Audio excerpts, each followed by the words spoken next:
जय हिंद साथियों। आज आप देख रहे हैं कि हम खुले आसमान के नीचे आपके साथ खड़े हैं। मेरा जो मकसद था वो ये था कि मैं जो आपको सतावर की जानकारी मैंने स्टूडियो रूम से दी थी अपने, और आप ब्लैक बोर्ड अभी तक देखते आ रहे थे, आज मैं आपको सतावर के खेत पर लेके आया हूँ। यहाँ पर हमारे साथ में हमारे किसान भाई हरिशंकर भाई हैं।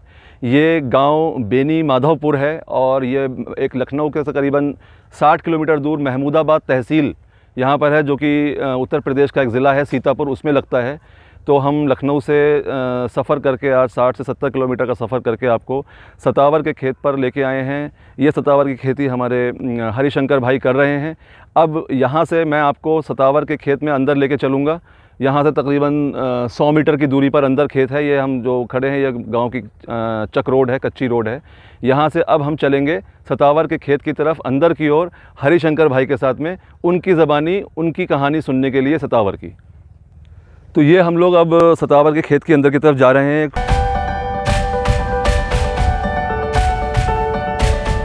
आगे की बात करेंगे खेत पर पहुंचकर। तो साथियों, हम लोग इस वक्त सतावर के खेत के अंदर आ चुके हैं और जैसा कि आप देख रहे हैं कि मेरे पीछे सतावर लगी हुई है। थोड़ी सी घास है लेकिन सतावर अच्छी खासी दिखाई दे रही है। ये नेपाली सतावर हम लोगों के पीछे लगा हुआ है और जिन किसान भाई का ये खेत है वो हमारे साथ में है, हरिशंकर भाई। तो अभी हम हरिशंकर भाई से पूछेंगे कि आपकी सतावर की खेती का अनुभव कैसा है और क्या एक्सपीरियंसेस हैं आपके, कैसे आप इस खेती को करते हैं, कितना समय आपको इसकी खेती का करते हुए हो गया है और आप इसकी खेती से कितने खुश हैं या ना खुश हैं, और कितना ख़र्चा आता है आपका, कितना मुनाफा होता है। जो भी हमने आपको स्टैटिस्टिक्स, जो भी आपको फिगर्स हमने स्टूडियो रूम से दी हैं उसमें, और हरिशंकर भाई की खेती में कितना अंतर आपको देखने को मिल रहा है, ये अभी आपको थोड़ी देर में पता चल जाएगा। तो हरिशंकर भाई, बहुत बहुत शुक्रिया आपका, और आपने हमें थोड़ा समय दिया आज, और आज आपके खेत पे हम आ पाए हैं। आपने इतना समय निकाला है हमारे लिए। मेरे बस कुछ सवाल हैं, थोड़ा सा आप हमें अपने बारे में बता दीजिए और अपने गांव के बारे में कि क्या नाम है गांव का, कहां से आप बिलोंग करते हैं, कितना खेत आपके पास है और कितने समय से आप इसकी खेती सतावर की कर रहे हैं। हम बेनी माधवपुर रहते हैं, बेनी माधवपुर जी, और तहसील महमूदाबाद है, थाना सदरपुर है। इसकी खेती हम 10-12 साल से कर रहे हैं, सतावर की। तो ये नेपाली की खेती कर रहे हैं या देसी भी आप करते हैं? नहीं, देसी नहीं करते, नेपाली करते हैं। तो देसी आप सतावर क्यों नहीं करते हैं? देसी के बारे में कुछ ज्ञान नहीं है। अच्छा, ज्ञान नहीं है, लेकिन आप अगर मौका लगेगा और आपको मुनाफा नज़र आएगा तो आप कर भी सकते हैं। हाँ, लेकिन 10-12 साल से आपको नेपाली सतावर की खेती करते हुए इतना समय हो गया है। हो गए हैं 10-12 साल करते करते। अच्छा, करते हुए हो गए हैं और अच्छा खासा आपको अनुभव हो चुका है नेपाली सतावर की खेती का। तो आप इसकी खेती किस तरह से करते हैं? यानी कि आप इसको बीज से पहले अपनी नर्सरी तैयार करते हैं या आप बाहर से बीज खरीद करके बाहर से आप पौध खरीद करके लगाते हैं? और दोनों में क्या अंतर आपको लगता है कि खर्च को लेकर के क्या अंतर आ जाता है? इसकी खेती हम अपने बीज से तैयार करके करते हैं, अपनी नर्सरी करते हैं और इसमें करीब 1.5 से 2 लाख खर्चा प्रति एकड़ आता है। नहीं, नर्सरी का खर्चा या पूरी फसल का खर्चा? पूरी फसल का खर्च आपका एकड़ के अंदर 1.5 से 2 लाख रुपए आ रहा है। 2 लाख का आ रहा है, ठीक है। और जो कि इसमें जो है 18 से 20 महीने लगते हैं फसल तैयार होने में। तो इस समय तो बढ़िया मुनाफा नहीं हो रहा क्योंकि रेट बहुत सस्ता है। अच्छा, हाँ। कितना मुनाफा आपको एकड़ में आप उम्मीद करते हैं कि मिल जाएगा आजकल के रेट के हिसाब से? आजकल के रेट में ज़्यादा से ज़्यादा 1 लाख रुपए बहुत। 1 लाख? हाँ, बच जाए, 1 लाख से ज़्यादा नहीं हो सकता। ठीक है। साथियों, आपने देखा होगा हमने इसका आपको मुनाफा करीबन 2 से 2.5 लाख रुपए बताया था नेपाली सतावर का, लेकिन चूंकि प्राइस आजकल डाउन है। देखिए, हर किसान का अपना अपना अनुभव भी अलग अलग होता है, जगह के हिसाब से भी रेट का फ़र्क रहता है और इलाकों के हिसाब से दिल्ली की मंडी में रेट कुछ और होगा, बनारस मंडी में रेट कुछ और होगा, लखनऊ मंडी में कुछ रेट होगा। लेकिन हरिशंकर भाई का जो अनुभव है वो आज की तारीख़ में इनका खर्च करीबन 1.5 लाख रुपए के करीबन बैठ रहा है, 1.5 से 2 लाख रुपए एकड़ के अंदर पूरी फसल का। और जो मुनाफा है आपका वो आजकल के रेट के हिसाब से, क्योंकि रेट थोड़ा डाउन है, अभी रेट बढ़ने की भी उम्मीद है, वो खर्च आपका ये करीबन 1 लाख से 1.5 लाख रुपए आपका एकड़ के अंदर खर्च आ रहा है। इससे अधिक आपको अभी मुनाफा आ रहा है, इससे अधिक मुनाफा आपको लाभ नहीं मिल पा रहा है। चलिए, ये तो खर्च और मुनाफे की बात हो गई। हमें पहले जो बात करनी थी वो उस खेती के बारे में करनी थी। ये बताइए कि ये तो नर्सरी की बात आपने की कि आप बीज से लगाते हैं इसको, बाकी रोपाई आप इसको किस समय पर करते हैं और आपके हिसाब से किस समय पर अच्छी रोपाई करनी चाहिए, और कितना पौधा आप एक एकड़ में लगाते हैं?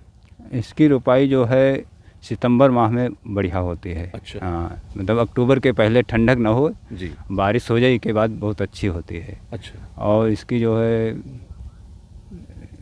इसमें 2000 से 2200 पेड़ लगते हैं एकड़ में? एकड़ में, बीघा में? नहीं बीघे में, बीघा मतलब में। 10,000 से 12,000 पेड़ एकड़ में? एकड़ में 10-11,000 12,000 तक लगते हैं। यानी कि एक एकड़ आपका, चूंकि आपके यहाँ का बीघा जो है एक एकड़ में 5 बीघा है, 5 बीघा। तो आप बीघा के हिसाब से बता रहे थे कि 2-2.5 हज़ार पेड़ यहाँ पर लगता है। हाँ। उस हिसाब से मतलब हम मान के चलें कि अगर एकड़ में हम निकालेंगे तो 12 से 15 हज़ार मैक्सिमम पेड़ लग जाएगा एकड़ के अंदर। 15,000 नहीं लगे, 15 हज़ार, 12 हज़ार। 12,000। आपकी ज़मीन कैसी है? बलुई है, बलुई दोमट है, कैसी है? बलुई दोमट है। बलुई दोमट है। बलुई दोमट है। बलुई दोमट में बलुई दोमट में आपका, अच्छा होता है। ठीक। और थोड़ा सा इसके बारे में पूरा अगर आप विस्तार से बता सकें कि जैसे आपने रोपाई का बता दिया हमको, आपने हमको ये बताया कि कितना पौधा आप लगाते हैं, अब थोड़ा सा हमें आप अपने स्तर से बता दीजिए थोड़ा सा कि कितना आप इसमें कैसे लगाते हैं, खाद कैसे डालते हैं, और आपका कितने समय पर आप इसका पानी देते हैं, खाद का क्या प्रबंधन रहता है, और कटाई से लेकर के प्रोसेसिंग तक के बारे में जैसे आप बेहतर समझते हो वैसे आप थोड़ा बताइए इसके बारे में। इसकी रोपाई पहले गहरी जुताई करते जी। हैं, उसी में खाद डाल देते हैं। जैविक खाद ज़्यादा डालना चाहिए, क्योंकि डीएपी या अन्य जो कीटनाशक से फंगस नीचे जो है कल्ला बढ़िया नहीं सकते, कि देसी जड़ी बूटी है ना, इसमें ज़्यादा से ज़्यादा जो है जैविक खाद का उपयोग करना चाहिए। इसके बाद जो है इसको गुड़ाई करते हैं। बारिश होती है सितंबर में, लो इसके बाद कुछ करते नहीं हैं, और जो ठंडक आता है इसकी बढ़वार कम हो जाती है बिल्कुल। जब ये मार्च मौसम आता है, मार्च अप्रैल का, तो फिर भी ये अपने आप बढ़ने लगती है। और इसके बाद गुड़ाई करते हैं, और 3-4 पानी 5 पानी हल्का इसको चाहिए, ज़्यादा भरना नहीं चाहिए। खेत जो है ढाल होना चाहिए, ज़्यादा गहरा पानी नहीं लगना चाहिए। ज़्यादा पानी से क्या नुकसान है? ज़्यादा पानी से जो इसकी जड़ों पर है गुणवत्ता पर फर्क पड़ता है। लाइट वाई जो नहीं होता वो कल्ला सूखते हैं, पानी ज़्यादा नहीं चाहती फसल। तो क्या फसल ज़्यादा पानी से मर भी सकती है? हाँ, ज़्यादा पानी जल भरा हो तो मर जाएगी बिल्कुल। कितना समय अगर जल भराव रहेगा तो मर सकती है? अगर 1 हफ्ता रहेगा तो मर जाएगी। मतलब 1 हफ्ते से ज़्यादा इस खेत में अगर जल भराव होगा तो खेत के मरने का खतरा है। हाँ। अगर 1 हफ्ते तक तो ये झेल जाएगी, हाँ जी। लेकिन गुणवत्ता पे, जड़ों की गुणवत्ता पे फ़र्क आ जाएगा। तो चलिए, ये तो आपने हमको पानी के बारे में बताया। अब ये बताइए कि जैविक आप जो कह रहे हैं डालते हैं, तो जैविक आप कितना डालते हैं और क्या खाद डालते हैं इसमें?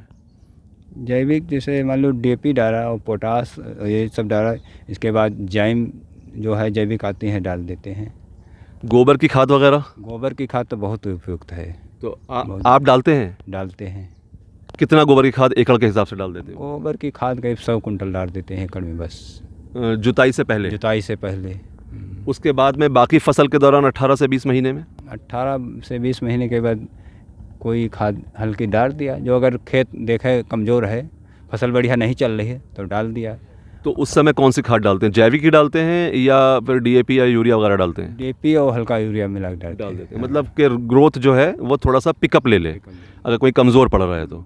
बाकी बाद में आप जैविक का इस्तेमाल नहीं करते हैं? नहीं, बाद में नहीं करते। आपने नाम लिया अभी बायोजाइम का, तो बायोजाइम आप कब डालते हैं? बायोजाइम यह जुताई के टाइम डाल देते हैं, इसके बाद या गुड़ाई की तब डाल देते हैं जब छोटा पेड़ होता है। बड़ा इसके बाद इसमें कांटे होते हैं ना, इसके बाद जब ज़्यादा बड़ा हो जाता है तो नहीं कुछ की नई गुड़ाई कर पाते हैं, क्योंकि इसमें चलने फिरने में दिक्कत होगी, क्योंकि लहू लुहान होने का ख़तरा होगा। अच्छा, और ये बताइए कि सिंचाई का क्या प्रबंधन रखते हैं आप अपने खेत में सतावर में? सिंचाई इंजन से कहते हैं।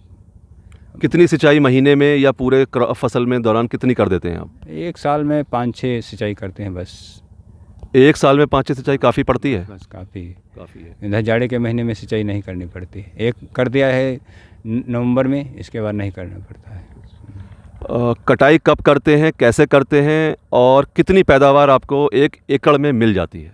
कटाई का इसका समय तो है फरवरी से मार्च में, मतलब सुसुप्ता अवस्था में ये खुद जाए, ज़्यादा टेम्परेचर ज़्यादा ना हो, तो इसमें जो है मुलायमपन लोच रहता है, और ज़्यादा उसमें कड़ी हो जाता है इसका जो है जब जब मतलब टेम्परेचर बढ़ता है तो फिर खुदाई में भी दिक्कत होगी और कड़ा भी हो जाएगा। होता जाए इसमें जो जो जड़ होती है तैयार हो तो कड़ापन लेते हैं, लोचपन नहीं रहता है।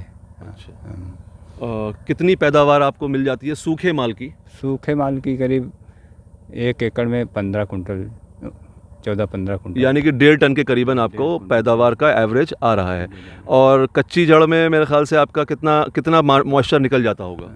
100 कुंटल करीब। 100 कुंटल में आपको 15 कुंटल, मतलब आपका 85% मॉइस्चर इसमें नमी निकल जाती है। 15% माल आपका सूखे में बच जाता है, जो कि आपका 15 कुंटल माल तकरीबन एकड़ में बचता है। तो इसकी बिक्री के लिए आप क्या करते हैं? आपके खेत पर आ जाते हैं ख़रीदने वाले, या आपको कहीं मंडी में या कहीं लेके जाना पड़ता है? नहीं, मंडी ले जाते हैं। मंडी आप कहाँ लेकर जाते हैं? मंडी लखनऊ ले जाते हैं, शहादतगंज। शहादतगंज में मंडी लेके जाते हैं। हाँ। तो वहाँ पर कोई दिक्कत आपको आती है बेचने में? दिक्कत कोई नहीं है, आराम से बिक जाता है? हाँ, मिल जाता है। दाम वाम सही मिल जाता है? दाम मिल जाता है, नगद मिल जाता है। अच्छा। बाकी इसमें आपका बीज कितना आप तैयार कर लेते हैं एकड़ के अंदर एक फसल से? बीज तो अब इन साल तो बीज नहीं आया है। अच्छा। देखते हैं खेत में, पता नहीं कौन मौसम का परिवर्तन है। अच्छा। बीज तो हो जाता है, मतलब मेरे को सही घर। कितना एक एकड़ में कितना बीज, ऐसी अंदाज़न बताइए कितना निकल जाता हो? एकड़ में 50 किलो हो जाते हैं। 50 किलो करीबन बीज कम से कम निकल जाता है एकड़ के अंदर। तो उस बीज का फिर आप क्या करते हैं? बीज जब कोई ग्राहक हो तो बेच देते हैं। अच्छा। हाँ। अभी जो आपने ये फसल लगाई हुई है, इसका बीज आपका अपना तैयार किया हुआ था या बीज बाहर से ख़रीदा था आपने? ये तो अपना ही तैयार किया था। अपना तैयार हाँ। किया था। तो अच्छा, ये बताइए कि 1 एकड़ की जो नर्सरी लगाते हैं उसके लिए कितना बीज चाहिए होता है? 1 एकड़ की नर्सरी के लिए 4 किलो बीज चाहिए। 4 किलो बीज लग जाता है? हम लोग जनरली 2 से 3 किलो बताते हैं। जमाव बढ़िया नहीं जब बने थे। क्या बोल रहे आपने? जमाव बढ़िया हो तो हो जाए 2-3 किलो। अच्छा। लेकिन सैगर डालते हैं कि हो जाए बढ़िया। अच्छा। हाँ। तो क्या जमाव मिल नहीं पाता है? जमाव, हाँ, कुछ टेम्परेचर इधर मान लो गड़बड़ा सकते है। अच्छा। हाँ। अब इन साल देखो इसमें कहाँ कोई बीज नहीं आया है। बीज नहीं आया है? नहीं, इस समय जो है फूल सब दे देता है बढ़िया। तो आपको क्या कारण लग रहा है कि बीज नहीं आने का क्या कारण है? अब कारण हम का बताइए। मतलब आप जो कह रहे हैं कि शायद मौसम के अंतर का कुछ हाँ, फ़र्क है, बारिश नहीं हुई है और उमस बहुत ज़्यादा रही है, तो क्या ये कारण हो सकता है? ये कारण नहीं, इसमें एक रोग लगा है। अच्छा। ये जो है फंगस सूखने लगा है कल्ला। अच्छा। इसी की वजह से हमारे समझ से नहीं जो है फूल आया है। अच्छा। हाँ, हो सकता है तो आगे आप 10-12 साल से चूंकि इसकी खेती करते आ रहे हैं, तो आप क्या इसकी खेती से अगर हम 10-12 साल का आपका पूरा निचोड़ देखें तो आप नेपाली सतावर की इस खेती से संतुष्ट हैं या नहीं? हाँ, पहले का निचोड़ आज क्या देखा जाए मिला तो संतुष्ट हैं, लेकिन अच्छा। आज के रेट में नहीं संतुष्ट हैं। यानी कि अभी जो रेट है उसके हिसाब से संतुष्टि नहीं है, लेकिन पहले आप इससे काफ़ी खुश रहे हैं क्रॉप से। तो यानी कि अगर रेट सही हो जाएगा तो फिर ये अपना देने लग जाएगा। तो रेट तो अच्छा, क्या ये बताइए, जैसे आपने कटाई कर ली, कटाई के बाद में क्या आप इसको होल्ड करके नहीं रख सकते कि जब रेट अच्छा हो हम तब बेच दें, अभी ना बेचें जब रेट कम है? तो होल्ड तो कोल्ड में रखा जा सकता है, कोल्ड में रखा जा सकता है कि हम लोग बेच देते हैं। बेच देते हैं क्या? अगर हम इसको कोल्ड स्टोरेज में ना रखें और अपने यहाँ ऐसे ही उबालने के बाद में, सुखाने के बाद में, छीलने के बाद में अगर रखते हैं तो क्या दिक्कत आने की है? दिक्कत में जो फंगस सफ़ेद लग जाता है, जब बारिश का महीना आते हैं तो इसमें फंगस लग जाता है, और जो पीली होती है, पीली छतावर बोलते हैं ना नेपाली जी। तो इसमें कलर भी डाउन होने लगता है। इससे जो है रेट में फ़र्क आता है, फिर रेट वो नहीं मिल पाता होगा। तो ये वजह है कि आप लोग इसको कोशिश करते हैं कि खोदने के बाद में, सुखाने के बाद में फिर बेच ही दें, होल्ड ना करें। अच्छा, दूसरा ये मैं सवाल पूछना चाह रहा था कि आपसे कि आपने बताया कि मुनाफा जो है इसका आपका तकरीबन इस समय आज के रेट के हिसाब से 1-1.5 लाख रुपए तक, इससे ऊपर नहीं आ रहा है। आपने सबसे अच्छा मुनाफा कितने तक लिया है इसका 1 एकड़ में? सबसे मुनाफा तो इसको लिया है 1 एकड़ में मुनाफा 3 लाख तक। 3 लाख? हाँ, 3 लाख से अधिक मुनाफा आप नहीं ले पाए हैं? 3 लाख से मुनाफा नहीं, अधिक नहीं ले पाए। क्योंकि 10-12 साल पहले तो इसका बहुत अच्छा रेट था, उस समय तो काफ़ी लोगों का कहते हैं कि बहुत अच्छा मुनाफा मिला है लोगों को। अरे फसल कभी कमज़ोर भी होती है, उस हिसाब से मतलब एवरेज जो जोड़ा है तो 3 लाख आज तक मिला है। लेकिन 3 लाख भी मुनाफा कम नहीं है, अगर मिल रहा है तो गन्ने से तो कहीं अधिक है। इसमें कोई पाला पत्थर वाली चीज़ नहीं। कोई बीमारी, कोई कीड़ा? बीमारी तो यही कीड़ा पत्ती खा, लेकिन इससे कोई नुकसान नहीं है। नुकसान नहीं है, मतलब नुकसान नहीं है। क्योंकि जड़ का पार्ट ज़मीन के नीचे है, हाँ। तो इसलिए कोई उसको ज़्यादा नुकसान नहीं पहुंचता है। जानवर की या कोई और समस्या आपको आती हो इसकी खेती में? जानवर की कोई समस्या नहीं है इसमें। जानवर नहीं खाते हैं? जानवर से नहीं जब पौधा छोटा होता है तब भी नहीं खाता है? नहीं खाते हैं, इसके कांटा क्योंकि- होते हैं ना। हाँ, नहीं, छोटे में तो कांटा होता नहीं है। नहीं होता है कांटा, छोटे में भी आपको छोटे में कांटा कांटा मिलता है। होता जब है। पौधा जब हम उसको नर्सरी से निकालते हैं तो उस समय तो नहीं होता है, उस समय भी होता है। तब तक थोड़ा बड़ा हो जाता है। मतलब अगर मान लीजिए हमारा जैसे पौधा नर्सरी में जमा है और 10-15 दिन तक तो कांटा नहीं आता है, तो उस 10-15 दिन के दौरान कोई छोटे मोटे जानवर से खतरा? नहीं, कोई खतरा नहीं। क्योंकि छोटे स्तर पे है तो उसको हाँ, आप बाड़ लगा के कर सकते हैं। बाकी जब कांटा आ जाता है तो फिर कोई जानवर इसको नहीं खाता है। और अगर आप इसके बारे में कुछ किसानों को, हमारे किसान भाइयों को अगर बताना चाहते हो कि क्या किस चीज़ का ध्यान रखें और आप क्या इसकी खेती को किसानों को सलाह देंगे कि करनी चाहिए या नहीं करनी चाहिए, आपका क्या मतलब अनुभव है और उस अनुभव के चलते आप किसान भाइयों को क्या राय देंगे इस फसल के बारे में? हम किसान भाइयों को ये राय देते हैं कि इसमें कोई नुकसान नहीं होता, मतलब कोई दैवी आपदा नहीं होती है। किसानों को करना चाहिए या नहीं? करना चाहिए। क्योंकि अभी आपको मुनाफा कम आ रहा है। हाँ, अभी कम आ रहा है, लेकिन पहले जो हुआ उसमें अच्छा मुनाफा हुआ तो था। अभी आपको उम्मीद है कि अभी रेट बढ़ेगा तो मुनाफा आएगा? हाँ, मुनाफा तो वही है। अब जब कम हो रहा है इसका क्षेत्र तो मुनाफा होगा। यानी कि किसान कुछ अब लगाना कम कर रहे हैं रेट गिरने की वजह से, हाँ। तो फिर रेट बढ़ेगा? हाँ, किसान तो बहुत कम कर दिन है, मुनाफा हो नहीं रहा। 2 साल की खेती है तो आगे रेट आना कुछ है, उम्मीद आएगा रेट। हालांकि हम तो खेती करेंगे बराबर इसकी। आप खेती करेंगे? हाँ, हम खेती करेंगे। इसका मतलब यह है कि आप इसकी खेती से आपका अनुभव अच्छा है और आप उस समय का इंतज़ार करेंगे जब रेट अच्छा हो और हमें अच्छा मुनाफा मिले। यानी कि आपको उम्मीद है कि अब रेट अच्छा होगा और इसकी खेती करने से आगे फ़ायदा है। हाँ, उम्मीद तो है आगे चल के जो है जी। इसमें मुनाफा होगा। तो यानी कि आप जो आमतौर पे धान गेहूँ लोग करते हैं, सारी चीज़ें करते हैं, उसके मुकाबले में आप इसको ज़्यादा पसंद करेंगे? हाँ, धान गेहूँ भी करते हैं अच्छा। और तंबाकू की भी खेती करते हैं अच्छा और छतावल भी करते हैं, अच्छा। भूमि आंवला करते हैं। भूमि आंवला। हाँ, ये सभी फसलें करते हैं। चलिए, बहुत बहुत धन्यवाद आपका हरिशंकर भाई। बहुत खुशी हुई आपसे मुलाकात करके और आगे भी मैं चाहूँगा कि आप जब सतावर करेंगे तो हम दोबारा आपके यहाँ एक बार आकर के खेत देखेंगे। अभी थोड़ा सा घास हमको लग रहा है ज़्यादा है क्योंकि अब कटाई का समय आ गया है, लेकिन जब कभी आपका और हो तो आप हमें ज़रूर बुलाइएगा। और आज के वीडियो के लिए आपका बहुत बहुत शुक्रिया। हम दोबारा आपसे जल्दी मुलाकात करेंगे। तो भाइयों, ये आपने हमारे किसान भाई हरिशंकर भाई से जाना कि सतावर की खेती से उनको कितना फ़ायदा हो रहा है, उनका कितना खर्च आता है, लेकिन आज की तारीख़ में उनको बहुत मुनाफा नहीं है रेट्स के चलते। तो इस वजह से हो सकता था, मुझे ये लग रहा था कि वो किसानी इसकी खेती छोड़ दें, लेकिन हरिशंकर भाई का कहना है कि ये इस खेती को बंद नहीं करेंगे। तो इससे आपको भी अंदाज़ा होगा कि समय में उतार चढ़ाव आते रहते हैं, लेकिन उस उतार चढ़ाव के चलते हमें बहुत जल्दी अपने फ़ैसलों को नहीं बदलना चाहिए।